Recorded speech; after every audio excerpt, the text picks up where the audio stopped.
जब भी हम लोग डीमोटिवेट हो जाते हैं, कितना भी बड़े से बड़ा नास्तिक हो, वो भगवान के चरणों में लिपट जाता है।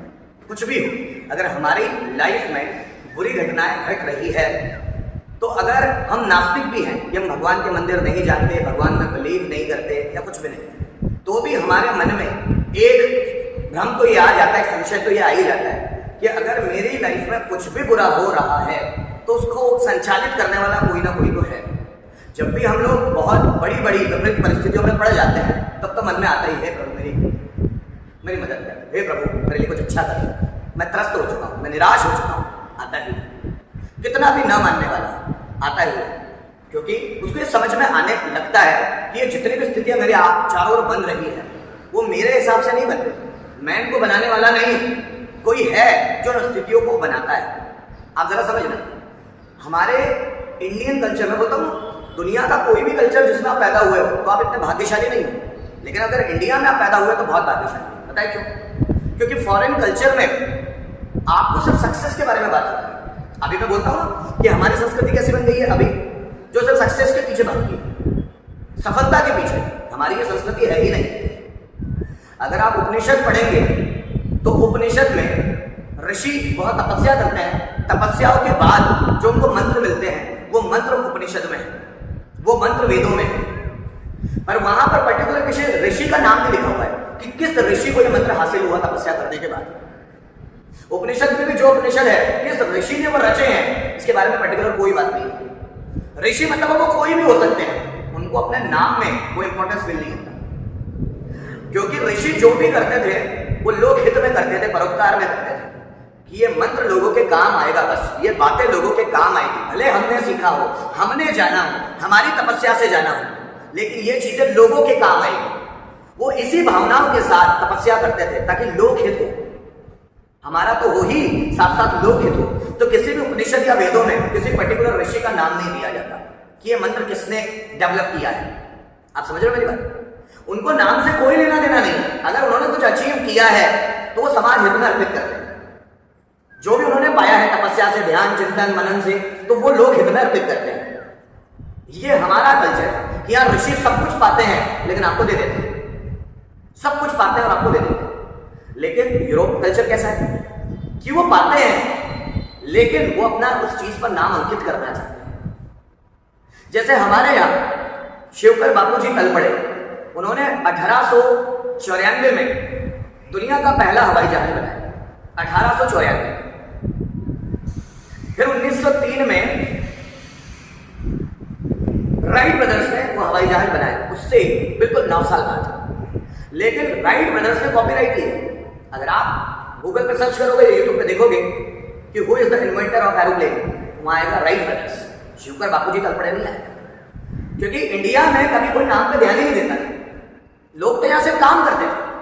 सिर्फ शिवकर बापू जी तलपड़े जो मुंबई में रहते थे, उन्होंने सबसे पहले 1894 में मुंबई के समुद्र तट के किनारे अपने हवाई जहाज को उड़ाया ऊपर, और सफलतापूर्वक उड़ाया। उनका जो छोटा सा हवाई जहाज था जिसमें एक व्यक्ति बैठ सकता था, तो वो आसानी से उड़ाया, रिमोट कंट्रोल की मदद से उड़ाया उन्होंने। लेकिन उसका जिक्र ही नहीं है इतिहास में, क्योंकि शिवकर बापू जी तलपड़े वो नेम फेम पाने के लिए नहीं कर रहे थे, और जब भी व्यक्ति के मन में नेम फेम नहीं होता वो बिंदास करता है। और इंडिया में ऐसे ही लोग हैं जो नेम फेम के चक्कर में कुछ नहीं किए। अभी आप देखो, अगर आप बोलेंगे दुनिया के सबसे बेहतरीन मैथमेटिशियन, तो अगर आप सर्च करेंगे तो यूरोपियन आएंगे, ब्लेस पास्कल और बहुत कुछ अलग अलग तरह के नाम आएंगे। लेकिन दुनिया के सबसे बेहतरीन मैथमेटिशियन जिसने सबसे पहले गणित की बुक बनाई, वो कौन?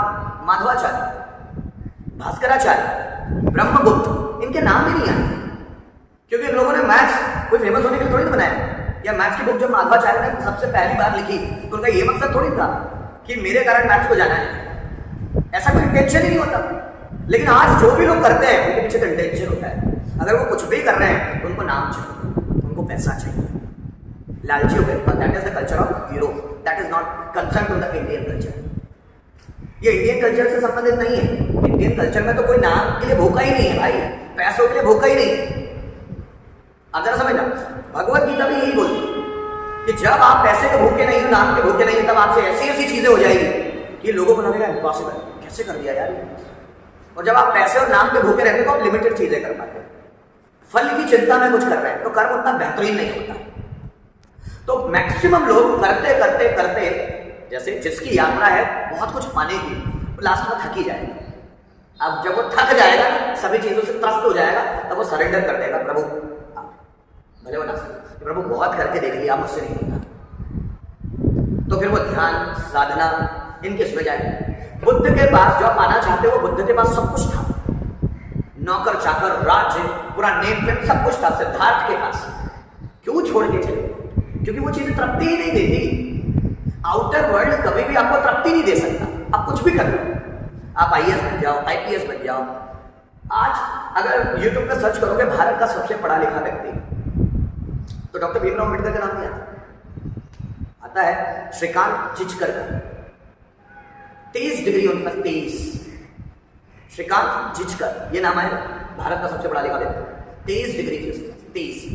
डॉक्टर भीमराव अम्बेडकर के पास 33 डिग्री, 33, लेकिन डॉक्टर भीमराव अम्बेडकर का नाम नहीं आता, क्योंकि डॉक्टर भीमराव अम्बेडकर ने पढ़ाई इसको दिखाने के लिए थोड़ी। जो बेहतरीन लोग होते हैं वो किसी को दिखाने के लिए कभी भी कुछ नहीं करते, वो तो करते चले जाते हैं और इतिहास बनते चला जाता है।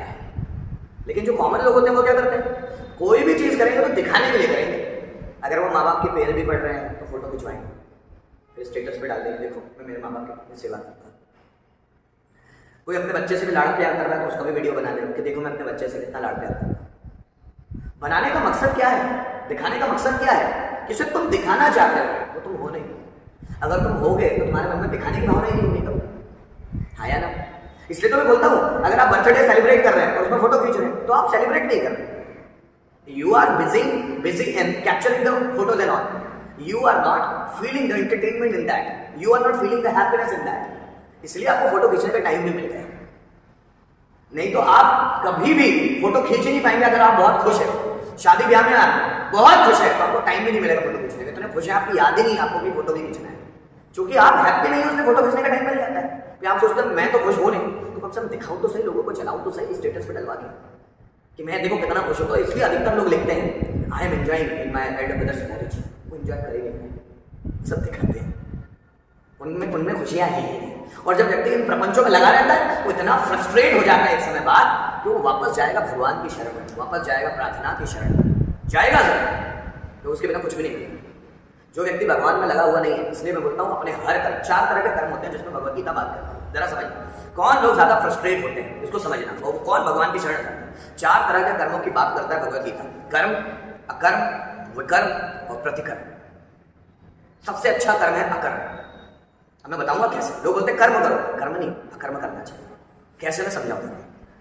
कर्म का क्या मतलब होता है? कर्म का ये मतलब होता है कि आप अपने आसपास के लोगों को कुछ भी करते हुए देख रहे हो, फिर आपको लगता है यार इस व्यक्ति ने बहुत अच्छा किया है, तो मैं भी ऐसा करूंगा तो मेरे साथ भी अच्छा होगा।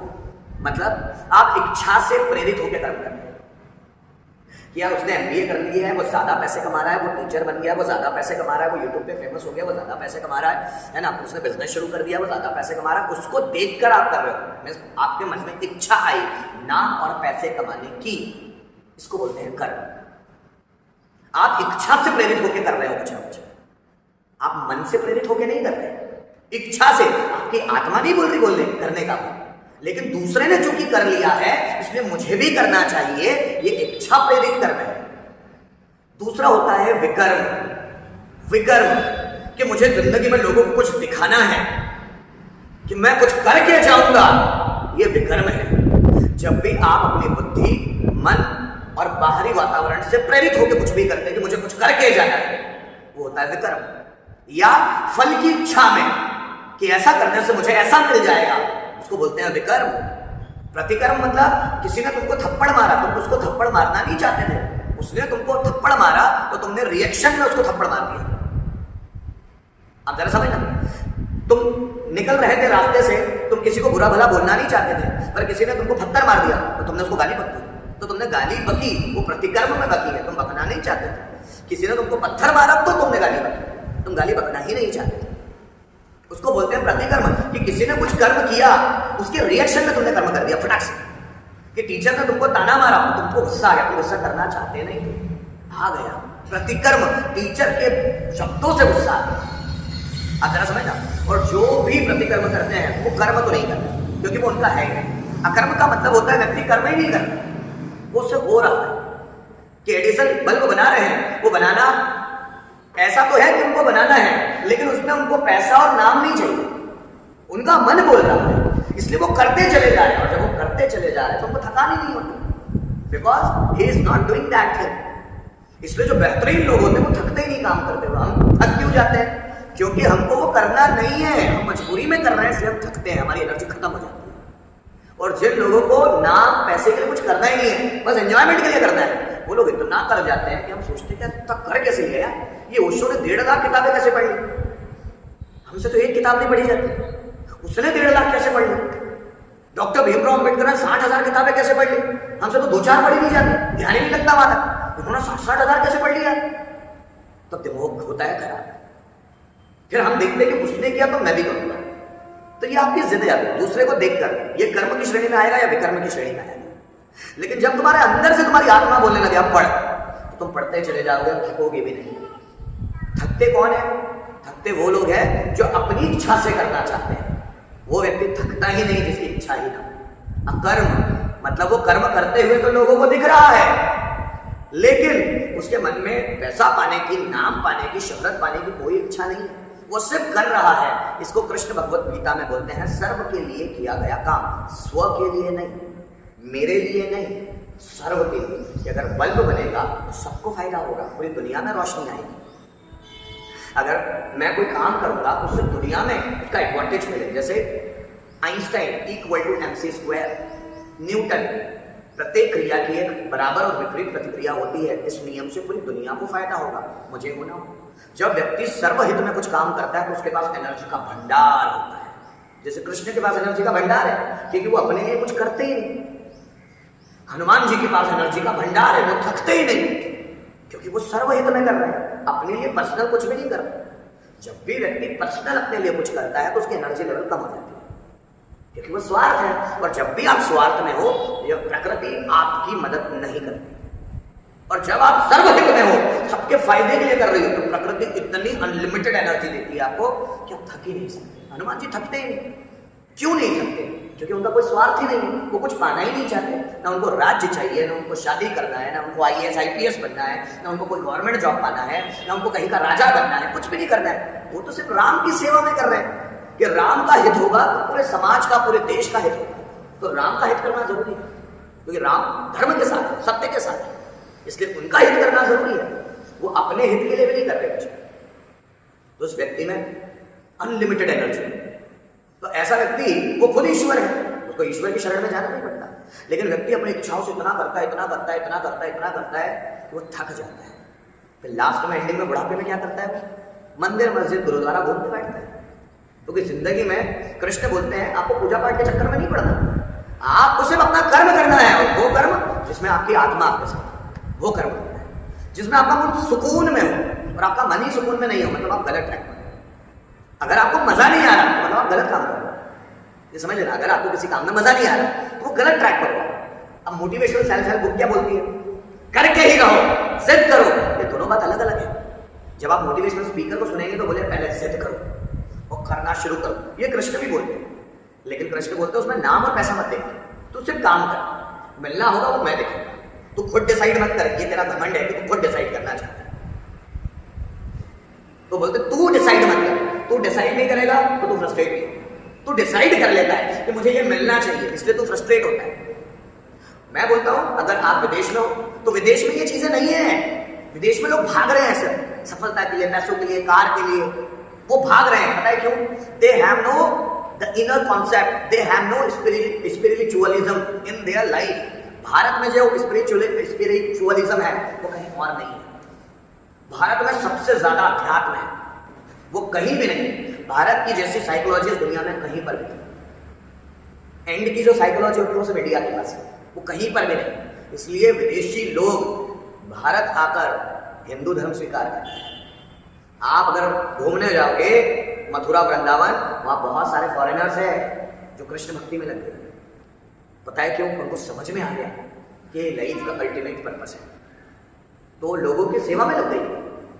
लोगों की सेवा में। अभी आप बोलेंगे सर हमको भी लगना चाहिए, मैं बोलता हूं लोगों की सेवा में लगो, पर कैसे? अपने काम को करते हुए। whatever you are doing in your life, in that you have to do the public welfare. आपको उसी में लोक कल्याण करना है, अपने ही से, उसमें चीटिंग मत करो। आप फ्रस्ट्रेटेड नहीं हो। विपश्यना एक आता है, विपश्यना। बहुत सारे लोग अपने काम धंधों से परेशान हो जाते हैं ना, तो बहुत सारे विपश्यना सेंटर ज्वाइन करते हैं। विपश्यना, ये जो चीज़ है विपश्यना, ये बुद्ध ने डेवलप की, बुद्ध ने। उसमें क्या होता है, विपश्यना सेंटर में आप जाओगे 15 दिन के लिए, तो वहाँ पर आपको कुछ भी बोलना नहीं, ढीले ढाले कपड़े दे देंगे वो पहनने के लिए, और आपको वहाँ बोलना कुछ भी नहीं। हाँ, वहाँ आपको मौन धारण करना होता है, मौन, चुप बिल्कुल। कभी फ्री में होता है ऐसे, उसके लिए पैसे वैसे नहीं लगते। ब्रह्म कुमारी का है आप विपश्यना सेंटर, ये खिड़वा में आनंद नगर हो, 15 दिन के लिए बिल्कुल शांत रहना है, सिर्फ शांत, कुछ भी बोलना भी नहीं। आप देखो आपका दिमाग किस स्तर पे पहुंच जाए। सिर्फ 15 दिन में ये जादू हो सकता है। तो ये जादू अगर आप जिंदगी में कर लें कि आप बातें तो बोलते हो लेकिन दिमाग शांत है, तो वो व्यक्ति कितना बड़े लेवल का होगा।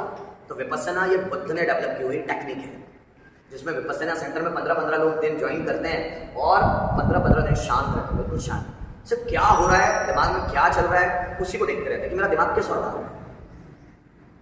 कुछ भी, किसी से बात भी नहीं करते, वहाँ लोग घूमते रहते हैं, पर वो एक दूसरे से बातें बिल्कुल भी नहीं करते। एक दूसरे को इशारा भी नहीं करते। इशारा करने का मतलब भी बातचीत कर रहा है मन से। सिर्फ हवा चल रही है उनको देखते हैं, पत्ते हिल रहे हैं उनको देखते हैं, पशु पक्षियाँ उड़ रहे हैं उनको देख रहे हैं, कीड़े मकोड़े चल रहे हैं जमीन पर उनको देख रहे हैं, चींटियाँ जा रही है, सिर्फ उन्हीं को देखते हैं।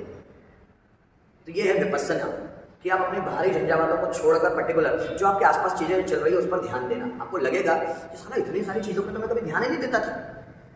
फिर व्यक्ति को लगता है वो भागदौड़ वाली जो जिंदगी है ना, उससे खत्म होता है, उससे हट जाना है, उसको अवॉइड करना है, फिर एक नई यात्रा पर निकलना है। बहुत सारे लोग ये समझ जाते हैं, बाकी लोगों को तो समझना ही नहीं। जब लोग मुझे सुनते हैं तो थोड़ा सा शांत होने की कोशिश करते हैं, मुझे नहीं सुनते हैं, मोटिवेशनल स्पीकर्स को सुन रहे हैं तो भागने की कोशिश करते हैं। रुकना बहुत बड़ी आर्ट है, भाग तो पूरी दुनिया रही है, रुक भी जाओ। पैसा कमाना है लेकिन उसमें इन्वॉल्व नहीं होना है, पैसे से चिपक मत जाना ना। सब नौकरी नौकरी सब करो, जो आपको करना है, आईपीएस बनना है आईपीएस बनो, आईएएस बनना है आईएएस बनो, लेकिन उस पोस्ट से चिपक नहीं जाना है, उस पोस्ट के ऊपर खड़े रहना है। ये पोस्ट मुझ पे हावी नहीं हो सकती, मैं इस पोस्ट पे हावी हूँ, जब चाहूँ छोड़ दूँ। आप समझ लो, तो आपको कभी फ्रस्ट्रेशन नहीं आएगा जिंदगी। वो लोग ये ध्यान, साधना, प्रार्थना ये क्यों करते हैं? वो फ्रस्ट्रेट हो जाते हैं ना, जिंदगी से फ्रस्ट्रेट हो जाते हैं, निराश हो जाते हैं। इतना मैंने पाया, बाद में वही बीवी मेरी नहीं जिसके लिए मैंने किया, वही बीवी मुझे ताने मार रही, वही बच्चे मेरे साथ नहीं, जिनके लिए मैंने बहुत किया वही बच्चे मेरे साथ नहीं। अब वो अपनी अपनी दुनिया में लग गए। तो मैंने किया किस लिए, क्यों किया इतना सब? और आप कितना भी कर लो कम ही पड़ जाएगा। एक जिंदगी 70-80 साल में करोगे कितना, कम ही पड़ जाएगा।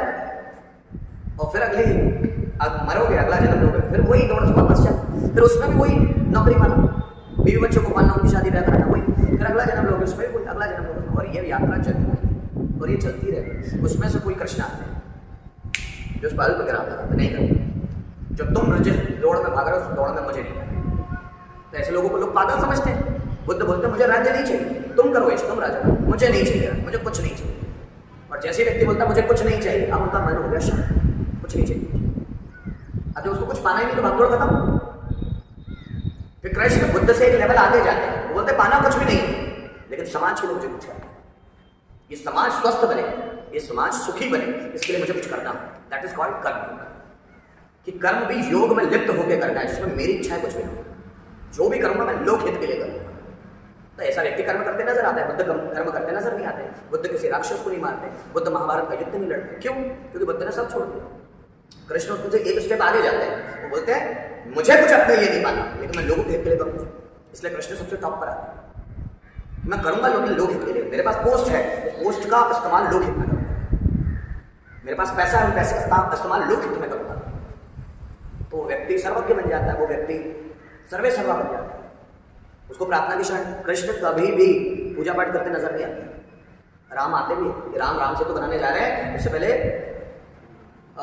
शिव जी का लिंग स्थापित करते हैं और पूजा करते हैं। राम पूजा करते हैं, कृष्ण पूजा ही नहीं करते।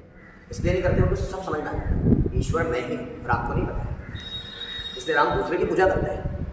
कृष्ण को पता है कि मैं ही हूँ, मैं ही तो हूँ, मुझे दूसरे को पूजने की जरूरत ही क्या, मैं ही तो हूँ। वो जिसको लोग पूछते हैं वो मैं ही। कृष्ण को समझ में आ गया, राम को समझ में नहीं आया। और जिसको समझ में आ गया वो अलग ही हो गया, फिर उसको पूजा पाठ की भी जरूरत नहीं पड़ी। हाँ अभी हम कमजोर है ना, इसलिए प्रार्थनाओं की जरूरत भी है। जब हम ताकतवर हो जाएंगे तो प्रार्थनाओं की भी जरूरत नहीं पड़ती। अभी हम कमजोर है, सब कमजोर है, मैं भी कमजोर हूँ, आप भी सभी कमजोर हो। कमजोर हो ना, इसलिए तो दूसरे की शरण में जा रहे हैं। जिस दिन ताकतवर बन जाए दूसरे की शरण में जाना ही नहीं पड़ेगा। और भारत में तो सबसे अच्छी अपॉर्चुनिटी है कि आप ईश्वर बन सकते हो, सबसे अच्छी अपॉर्चुनिटी। आप सिर्फ डॉक्टर इंजीनियर नहीं, भगवान बन सकते हो। उस लेवल तक है भारत में अध्यात्म कि एक व्यक्ति स्वामी विवेकानंद, नरेंद्र से स्वामी विवेकानंद बन जाता है। सोचो आप, एक बंदा सिद्धार्थ से गौतम बुद्ध बन जाता है, सीधे भगवान। तो इंसान में वो कैपेबिलिटीज़ है कि सिर्फ वो डॉक्टर, इंजीनियर, फैशन डिज़ाइनर ये नहीं, सिर्फ ऊपर भगवान बन सकता है। बहुत कैपेबिलिटीज़ है भारत में, वो बहुत है। अभी मैं जब क्लासेस में बात करता हूँ ना उपनिषद, भगवद गीता, तो बच्चों को समझ में भी आता है कि ये वर्ड्स भी है, तो ध्यान भी नहीं देते। और जिस दिन आप इन चीज़ों में लग गए, कृष्ण कभी भी भगोड़ा बनना नहीं सिखा कि भगोड़ा बनो, लाइफ से भागो नहीं। कृष्ण तो बोलते हैं जिस जहाँ हो वहीं से शुरुआत करो, अपनी जिम्मेदारियों को संभालो, खूब पैसा कमाओ, ऐश्वर्यवान बनो, लेकिन पैसे में लिप्त मत हो जाओ। सब कुछ होना चाहिए आपके पास, सब चीज़ों में ऐश करो। आप हवाई जहाज में बोलो, मतलब वो ऐसा नहीं बोलते, पर मैं उनकी बातों को समझा रहा हूँ कि वो हवाई जहाज में बोलो, आप बिजनेस करो, आप नौकरी करो, बड़े लेवल पे बहुत पैसा कमाओ, लग्जरियस लाइफ जियो, पर उनसे अटैच मत हो जाओ कि उस एसी के बिना आपको रहते नहीं। अटैच नहीं होना उससे, घर में सब फैसिलिटी कर लो लेकिन उनसे अटैच नहीं हो जाना है। मखमल का गद्दा हो घर में, लेकिन वो मखमल के गद्दे से आपको इतना प्यार नहीं हो जाए कि उस मखमल के गद्दे के बिना नींद नहीं आती, इतना अटैच मत हो। मोबाइल इस्तेमाल करो, महंगे से महंगा 5-5 लाख का मोबाइल इस्तेमाल करो, तो उससे अटैच मत हो जाओ कि अगर वो खराब हो गया तो आपकी जान निकल जाए। समझे कि नहीं समझे? ये भारत में ही है सर। और मैं बोलता हूँ कि जो व्यक्ति स्पिरिचुअल है, spiritual in the sense, spiritual मतलब धार्मिक नहीं, स्पिरिचुअल का मतलब होता है जो व्यक्ति की अंडरस्टैंडिंग है। स्पिरिचुअलिज्म का मतलब है अंडरस्टैंडिंग बेहतर होता है। हर व्यक्ति मरेगा, हमको हर एक चीज़ छोड़कर जानी है, इसके बावजूद भी इतनी भागदौड़ है क्यों? पता नहीं मैं कल रहूँगा कि नहीं रहूँगा, इतना फ्रस्ट्रेटेड हूँ क्यों, इतना निराश क्यों? पता नहीं कल रहता नहीं रहता। मैं जिस सपने को बुनने के लिए इतनी भागदौड़ में मचा हूँ, इतने अपने आप को परेशान किया हूँ, पता नहीं वो सपना मैं पूरा भी कर पाऊँ। ये किसी को भी नहीं पता, किसी भी मतलब हटा निकले यहाँ से, क्योंकि हम कुछ भी नहीं करें। कृष्ण बोलते करो, जब तक हो तब तक कर्म करो, और कर्म के अकर्म ये तुमसे होते चले जाए। जो ईश्वर की इच्छा है वही करो, तुम्हारी इच्छा बीच में मत, जो तुमसे होते चला जा रहा है वो करते चले जाए। बस तुम्हारी इच्छाएं बीच में मत लाओ, तुम्हारी इच्छाएं ही तुमको परेशान करेगी। तुम ईश्वर की इच्छा से चलने लग जाओ, वो जो करवाना चाहता है वो करते चले। फिर बोले पता कैसे चलेगा क्या करना है? सिर्फ होने दो, जो रात लाइफ के रास्ते खुलते चले, अपने आप खुलते चले जाते हैं, डायरेक्शन मिलता जाता है अपने आप। लोग ढूंढने लगते हैं कि मैं किस चीज़ के लिए बना हूँ, तो सिर्फ काम कर, मिल जाएगा किस चीज़ के लिए। उसको ढूंढना नहीं कि अपना वाई क्लियर कर लो कि वाई क्या है, वाई मिल जाएगा, उसके लिए परेशान नहीं होना है। आप सिर्फ काम करते चलो, उसमें से आपको समझ में आ जाएगा ये काम मैं बहुत अच्छे से करता हूँ, यही काम के लिए बना हूँ। फिर आगे जाकर फिर पता चलेगा ये काम भी है, ये काम भी है, और काम करते चलो, फिर पता चलेगा लास्ट में एंडिंग पे पहुंच जाओगे कि कौन सा काम बेस्ट है, कौन से काम करने में मुझे थकानी नहीं, कौन सा काम मेरा इंटरेस्ट एरिया है, मजा आते चलो। जिसको ढूंढना नहीं, ये मिल जाएगा काम करते। आप समझना मेरी, काम करते करते मिल जाएगा। आप मुझसे पूछो दुनिया की सबसे अच्छी किताब कौन सी है, मैं बोलूँगा कोई भी नहीं। सर दुनिया की सबसे बुरी किताब कौन सी है? कोई भी नहीं। क्योंकि अगर तुम्हारा एंगल होगा पढ़ने का तो तुम पढ़ लोगे, किसी भी किताब में से बेहतरीन चीज़ें निकाल डालो। और तुम्हारा एंगल पढ़ने का नहीं तो तुमको भगवत गीता दे, कुछ नहीं निकाल पाओगे उसमें। पढ़ने वाले को भी डिपेंड करता है, किताबों के ऊपर डिपेंड नहीं करता कि किताब अच्छी है इसलिए अच्छा मिलेगा, नहीं। पढ़ने वाले के ऊपर डिपेंड करता है कि उसका मन कितना स्थिर है। उसका अगर मन स्थिर है तो वो स्टडी से स्टडी किताब जिसको आप बोल रहे हो स्टडी है, उसमें से भी बेहतरीन चीज़ें निकाल देंगे। आप बोलेंगे यार ये तो मैंने देखा ही, उसने क्यों निकाल दिया? उसका ध्यान है उस चीज़ में। तो किताब कभी अच्छी है बुरी नहीं होती, किताब तो किताबें ही होती है। तुम अच्छे या बुरे हो, तुम्हारा मन स्थिर है या नहीं है उस पर डिपेंड करेगा वो किताब अच्छी है। आप समझ रहे हो? कोई भी किताब पढ़ लो सब अच्छी हो, सब अच्छी हो, स्पेशल कोई भी नहीं, सब अच्छी हो। तुमसे तुम्हारा माइंड स्थिर होना चाहिए उनको पढ़ना, ठीक है?